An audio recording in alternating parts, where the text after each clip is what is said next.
மக்களை காப்பாற்றுங்கள், அரசிடம் அவசர கோரிக்கை விடுத்த நாமல். மலசல கூடத்தில் குழந்தையை பெற்று பெட்டியில் மூடி வைத்த கொடூரம். மட்டக்களப்பில் சம்பவம். யாழில் சிறுமியின் கை அகற்றப்பட்ட விவகாரம். சந்தேக நபருக்கு நீதிமன்றம் விதித்த தடை. மன்னார் சுடுகாடாக மாறும். அர்ச்சுனா எம்பி பகிரங்க எச்சரிக்கை.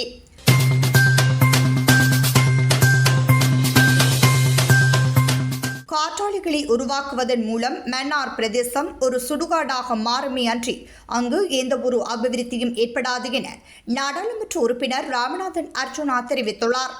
இன்றைய நாடாளுமன்ற அமர்வில் கலந்து கொண்டு கருத்து தெரிவிக்கும் போதே அவர் இதனை தெரிவித்துள்ளார். இவ்விடயம் தொடர்பில் மேலும் கருத்து தெரிவித்த அவர், மன்னாரில் காற்றாலை அமைக்கும் நடவடிக்கைகளை மீள ஆரம்பிக்க ஜனாதிபதி அன்ருகுமார திசாநாயக்க நேற்று பணிப்புரை விடுத்திருந்தார். இவ்விடயம் தொடர்பில் ஏற்கனவே மன்னார் மக்கள் ஜனாதிபதியை சந்தித்து பேசிய போது மக்களுடன் கலந்துரையாடி தீர்மானம் எட்டப்பட வேண்டும் என ஜனாதிபதி தெரிவித்திருந்தார். இது தொடர்பில் கலந்துரையாடலில் ஈடுபட சென்றிருந்த அமைச்சரையும் மன்னார் மக்கள் தடுத்திருந்தனர். இவ்வாறான ஒரு சூழலில் நேற்றைய தினம் மீண்டும் காற்றாலை அமைக்கும் நடவடிக்கைகளை ஆரம்பிக்க ஜனாதிபதி பணிப்புரை விடுத்துள்ளார்.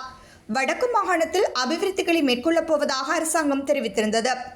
இவ்வாறு காற்றாலைகளை உருவாக்குவதன் மூலம் கொஞ்சம் கொஞ்சமாக மன்னார் மண் அழிந்து வருகின்றது. இவ்விடயத்தில் அரசாங்கம் மாபெரும் அரசியல் ஒன்றை நடாத்தி வருகின்றது. மன்னார் மக்கள் இனியும் அவர்களை நம்பிக்கொண்டிருந்தால் நாளுக்கு நாள் ஒவ்வொரு சடலங்கள் வெளிவரும் என தெரிவித்துள்ளார். இலங்கையின் வடக்கு மாகாணத்தில் உள்ள குடும்பங்கள் வரவிருக்கும் பருவமழை காலத்தில் இடப்பெயர்வு அபாயத்தில் இருப்பதால் அவர்களை பாதுகாக்க உடனடியாகவும் முன்னெச்சரிக்கை நடவடிக்கை எடுக்க வேண்டும் என்று ஸ்ரீலங்கா பொதுஜன பெரமுனவின் நாடாளுமன்ற உறுப்பினர் நாமல் ராஜபக்ச இன்று அரசாங்கத்திடம் கோரிக்கை விடுத்தார்.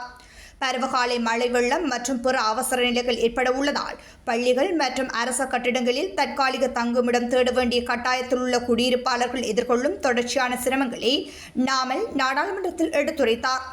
ஒவ்வொரு ஆண்டும் குடும்பங்கள் இடம்பெயர்ந்து பேரிடர் தாக்குதலுக்கு பிறகுதான் தஞ்சம் அடைகின்றன. அவர்களின் பாதுகாப்பை உறுதி செய்வதற்கும் இடையூறுகளை குறைப்பதற்கும் பாதிக்கப்படக்கூடிய சமூகங்களை முன்கூட்டியே இடமாற்றம் செய்ய ஒருங்கிணைந்த முயற்சி தேவை என்று அவர் கூறினார். பாதிக்கப்பட்ட பகுதிகளில் உள்ள மாணவர்கள், குறிப்பாக கல்வி பொது தராதர, சாதாரணதர மற்றும் உயர்தர பரீட்சைக்கு தயாராகி வருபவர்கள் குறித்தும் அவர் கவலைகளை எழுப்பினார். இயற்கை பேரழிவுகள் நமது இளம் மாணவர்களின் எதிர்காலத்தை தடம்புரள அனுமதிக்க முடியாது. இந்த மாணவர்களை அடையாளம் கண்டு ஆதரிக்க உடனடியாக நடவடிக்கை எடுக்குமாறும் கல்வி அமைச்சரையும் பிரதமரையும் நான் கேட்டுக்கொள்கின்றேன். இதனால் அவர்களின் கல்வி தடையின்றி தொடரும் என்று அவர் தெரிவித்தார். யாழ்ப்பாணம் போதனா வைத்தியசாலையில் காய்ச்சல் காரணமாக அனுமதிக்கப்பட்ட சிறுமிக்கு மருத்துவ தவறால் மணிக்கட்டுடன் கை அகற்றப்பட்ட விவகாரத்தில் மற்றொரு சந்தேக நபர் கைது செய்யப்பட்டுள்ளார். குறித்த விவகாரத்தின் இரண்டாவது சந்தேக நபரான தாதிய உத்தியோகஸ்தர் நேற்றைய தினம் கைது செய்யப்பட்டு பிணையில் விடுவிக்கப்பட்டுள்ளதுடன் அவர் நாட்டை விட்டு வெளியேற முடியாத வகையில் பயணத்தடையும் விதிக்கப்பட்டுள்ளது. குறித்த சம்பவம் தொடர்பில் மேலும் தெரிய வருகையில், கடந்த 2023ஆம் ஆண்டு ஆகஸ்ட் மாதம் சாண்டிலியன் வைசாலி என்ற சிறுமி காய்ச்சலுக்கு சிகிச்சை பெறுவதற்காக யாழ்ப்பாணம் போதனா மருத்துவமனையில் சேர்க்கப்பட்டிருந்தார். அவருக்கு மணிக்கட்டில் ஹனோலா ஊசி மூலம் மருந்து செலுத்தப்பட்டது. ஓரிரு நாட்களில் மணிக்கட்டு வீக்கமடைந்து பின்னர் அந்த பகுதி வெட்டி அகற்றப்பட்டது. இந்த விடயத்தில் மருத்துவ தவறு நேர்ந்துள்ளதாக சிறுமியின் பெற்றோர் குற்றம் சாட்டியதுடன் பல்வேறு தரப்பினரிடம் தமக்கான நீதியையும் கோரியிருந்தனர். இந்நிலையில் குறித்த வழக்கு யாழ்ப்பாணம் மேலதிக நீதவான் உசைன் முன்னிலையில் நேற்று முன்தினம் விசாரணைக்கு வந்தது.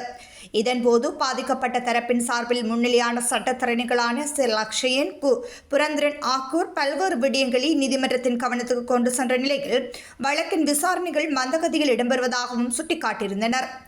முன்வைக்கப்பட்ட சமர்ப்பணங்களை ஆராய்ந்த நீதவான் இது தொடர்பான மேலதிக அறிக்கைகளை தாக்கல் செய்யுமாறும் விரிவான நடவடிக்கைகளை மேற்கொள்ளுமாறும் உரிய தரப்புக்கு உத்தரவிட்டிருந்தார். இதனையடுத்து இரண்டாவது சந்தேக நபரான குறித்த தாதிய உத்தியோகஸ்தர் சிறுவர் பெண்கள் பிரிவால் நேற்று கைது செய்யப்பட்டு நீதிமன்றில் முற்படுத்தப்பட்டார்.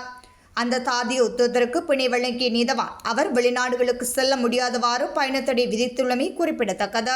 மட்டக்களப்பு போதனா வைத்தியசாலையின் சத்திர சிகிச்சை பிரிவின் மலசல கூடத்தில் குழந்தையை பிரசவித்து குழந்தையை காட்டிலின்குள் மறைத்து வைத்திருந்த சுகாதார சிற்றூழியர் ஒருவர் கைது செய்யப்பட்டுள்ளார். இச்சம்பவம் நேற்று முன்தினம் இடம்பெற்றுள்ளது. குறித்த வைத்தியசாலையின் சத்திர சிகிச்சை பிரிவில் கடமையாற்றி வரும் 35 வயதுடைய சிற்றூழியலான இந்த பெண் திருமணமான 2 பிள்ளைகளின் தாயார் என தெரிவிக்கப்படுகின்றது. நேற்று முன்தினம் அவர் வழமை போல் வைத்தியசாலையில் கடமையாற்றி வந்துள்ள நிலையில் வயிற்று வலி ஏற்பட்டதால் அங்குள்ள மலசல கூடத்துக்கு சென்று யாருக்கும் தெரியாமல் ஒரு பெண் குழந்தையை பிரசவித்துள்ளார்.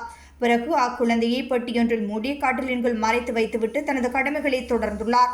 இந்நிலையில் அவருக்கு இரத்தப்போக்கு அதிகரித்ததை அவதானித்த தாதியர் ஒருவர் அவர் வாட்டை அனுமதிக்க செய்துள்ளார். அங்கு சோதனை செய்த வைத்தியர்கள் அவர் குழந்தை பெற்றுள்ளதை கண்டறிந்தனர். அதனையடுத்து தேடிய போது பெட்டியில் போடப்பட்டு கட்டிலின் கீழ் மறைக்கப்பட்டிருந்த குழந்தை உயிரிழந்த நிலையில் மீட்கப்பட்டது. குறித்த சிற்றூழியரின் கணவரும் குறித்த வைத்தியசாலையில் சிற்றூழியராக கடமையாற்றி வருவதாகவும் இருவருக்கும் இடையே ஏற்பட்ட மனக்கசப்பு காரணமாக கடந்த ஜூன் மாதத்திலிருந்து பிரிந்து வாழ்ந்து வருவதாகவும் தெரிவிக்கப்படுகின்றது. 38 வாரங்கள் முழுமையான கர்ப்பத்தில் 2 கிலோ 485 கிராம் எடையுள்ள பெண் குழந்தையை அவர் பிரசவித்திருந்தார். இச்சம்பவத்தை அடுத்து வைத்தியசாலையில் சிகிச்சை பெற்று வரும் அவரை போலீசார் கைது செய்துள்ளனர். இதேவேளை உயிரிழந்த குழந்தையின் மாதிரிகள் மேலதிக பரிசோதனைக்காக கொழும்பு பகுப்பாய்வு திணைக்களத்துக்கு அனுப்பப்பட்டுள்ளன. பிரிந்த கணவன் அக்குழந்தை தனக்கு பிறக்கவில்லை என தெரிவித்ததை அடுத்து குழந்தை மற்றும் தந்தையின் இரத்த மாதிரிகளை பெற்று DNA பரிசோதனை நடாத்த நடவடிக்கை எடுக்கப்பட்டுள்ளது.